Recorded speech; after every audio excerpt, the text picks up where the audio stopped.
Hi friends of Rice's, I'm Brad with Rice's More Than Floors, and today I'm going over the second video of this stocking program or stocking quick ship program that we have here. So this particular unit that we built, it can show 56 rolls or more depending on how you look at it. I won't really go over those details. I did that in a different video, and then I'm going to see if I can get that video linked, or both videos linked together. This whole YouTube thing is new for me, so I'm learning as I go. So definitely keep the phone calls, the emails, and then any messages. It's always easier messages within YouTube to post more information.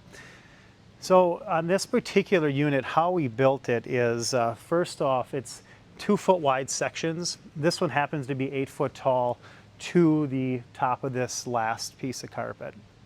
So what I'm going to do is kind of dissect it kind of from the front to the back and tear it apart that way a little bit so you have an idea how to build this. So first off here, these tubes, what they are concrete tubes. So from your box stores, they're a concrete cardboard tube is what they are. So they're typically, this one's a 12-inch diameter it was, and we cut it in half and it was 8 foot tall. So we had 4 pieces. We got technically 8 out of each tube. So 8 foot long tube, we cut it in half, and then we're able to take a piece of carpet. This one, I believe it's about 19 inches or so from here to here. And then we took a 12-foot swath of carpet off of our stocking rolls. And then from there, we're able to staple this on here. It's turned or rolled underneath and then stapled on. You gotta watch your staple length or work on that.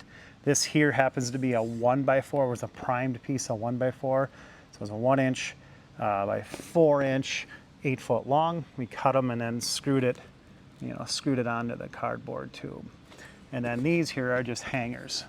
These are stock hangers, or like what, 12-inch stock, and then we just cut it down to the width that we needed for this. So picture frame hangers you can get at your local box stores too.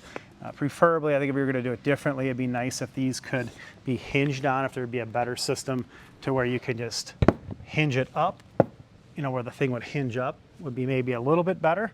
But this is our first 1.0 version of this. So that's what this is. If you have more questions on this, just leave a comment. And then what we did, since we took that 19-inch strip off of a piece of carpet by 12 feet, in-house we have binding equipment. We actually took and made 11 by 17 take-home samples. And then we did that clear binding on the edge. So that clear binding doesn't impede the look of it. If you use colored binding, it changes the color of this. So the clear is fantastic, so the customer sees what they're going to get. If you took let's say a dark brown, or you took the brown or the mocha out of this carpet, it changes the look of this. And then on the back, we just scribbled on the back what this was. I have to work with the company and find out where we can get these stickers. So I'd like to get those stickers that the manufacturers use and just print them a little more professionally. So that would be one other thing I'd like to see we would do differently. And then the way these 2-foot sections are built, what we do is we keep a 2-foot ladder along the side, or a 2 or 3 step stool along the side, because obviously this is too tall for everyone in all of our RSAs, not all of them. And with this, we can just unplug the light here. The light unplugs. Then inside here, there's snaps. So we have these sections snapped together so that if you wanted to move things around, or you wanted to do these separate, you could do that. So it's fully modifiable. So this particular section, I'm going to spin it, see if you can see it. Hopefully the plant doesn't fall on my head. What this section is a piece of, this is 1/2-inch plywood here, and at the bottom of the plywood down here, it's 2 foot 6 inches, and at the top it's 18 inches. So therefore you get something that's got a little bit of an angle to it. So it looks a little nicer on the front, and you're not wasting any plywood. 1 foot 6, but 2 foot 6 is 4 foot. So you have a 4 foot, 4x8 sheet of plywood, there's 0 waste. Internally inserted to make the shelves, it's fairly straightforward, 2x4s inside here with a 1/4 inch underlayment. So some scrap 1/4 inch underlayment to build the shelves inside. If you can see that real well from there. But so these cubbies, that would be the other thing we would change a little different. We'd probably tweak this a little bit wider so the samples come straight out rather than be turned, but it's fairly minor. That's a minor tweak we would do. Really, height, you just build this to whatever fits your store. You know, you build it to maybe your store's only set to where you can get about 4 high. Maybe you go 3 high with the countertop. You know, there's different things you can do with it. This one, like I said, happens, we built it about 8 foot high plus signage, which all the signage we got from just saving from different displays. The Shaw podium racks typically are the promotions, you get extra signage. Just save those, tuck them away, they come in handy. And that's what we use for our signage on here.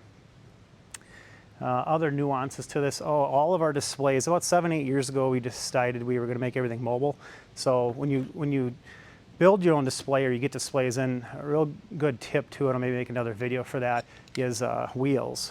So put wheels underneath all your displays.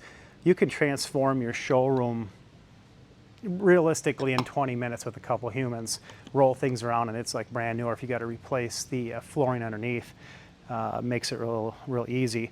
But steel wheels, what we found is the best. The bigger the wheel, the easier the display moves. And like I said, I'll create a video for that here sooner than later about the wheels in the showroom and the nuances to that. And then on this, we just primed it. You know, so once we had it together, we had our spacing all figured out, we just have a primer on here. So it's lucky we do sell Benjamin Moore paint, so it was just pretty easy to find some primer that wasn't selling and apply it, a couple coats of that. As for the lights above, these lights actually, we found them on Amazon and they're just desk lights. Now that I would do a little differently. Yes, they're fully adjustable in their daylight color and you can adjust them down to different lumens or different brightness. However, when we hit the switch on it, to our power switch, or we unplug it, the lights have to be manually turned on one by one. So that's a little bit of a pain in the butt. So we would do that differently in the future. Other than that, the stickers. Yes, so these stickers on the front here, what they are they're a peel and stick sticker, something you would, I shouldn't say a sticker, but the peel and stick holder, label holder. And what you do with that is you take the peel and stick version and you double it up. You put the actual power tape on it. So we use some Tarket power tape on the back, a couple strips, to stick it on the carpet. And then we print our labels. Now you can write your labels too. That's another thing you can do, but we print the labels. The power tape keeps it on the carpet, otherwise the next day you come in, there'll be 3/4 of them be off on the floor. In this instance, you might be able to see there's some color coding. We color coded ours for white being in stock, part of the stocking program.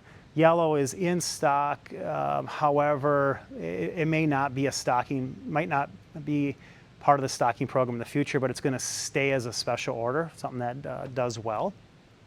And then the pink, if you can see them, those are one-time roll specials. So even on that pink label, a little tip is you put just the roll number on there. So if you have industry-specific software like we have Q-Floors, there's just the roll number on there because once it's gone, it's gone. So you can use the roll number or material number to reference. So it's very easy for the team. Then on your tags, always put on there your style, your color, maybe ounces, possibly the backing, and definitely the price. You know, get the price per square foot, whether you're a dealer that does square foot pricing or square yard pricing. Maybe you do carpet pad and install, that's fine, however you do it. But get all the information on there. It's so much easier for your RSAs.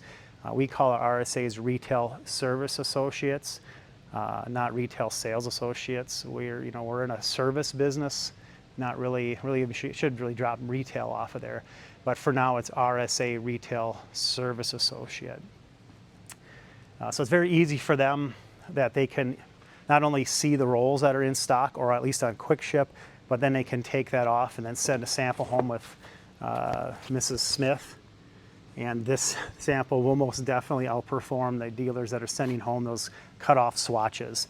And it's not wrecking your inventory. Now, when you bring in another roll, now you have your samples and you're not cutting off more swatches on the roll. So very professional. Again, the clear binding is the key here on that. And if you know somewhere you get labels, just let me know in the comments or reach out. I would love to have a professional label that we could print on, kind of like what Shaw and Mohawk and all the other companies have. So if you have any other questions, just reach out or a comment in the bottom of the YouTube there, or reach out on some of these Facebook forums. Thank you, and as always, practice presence and stay present.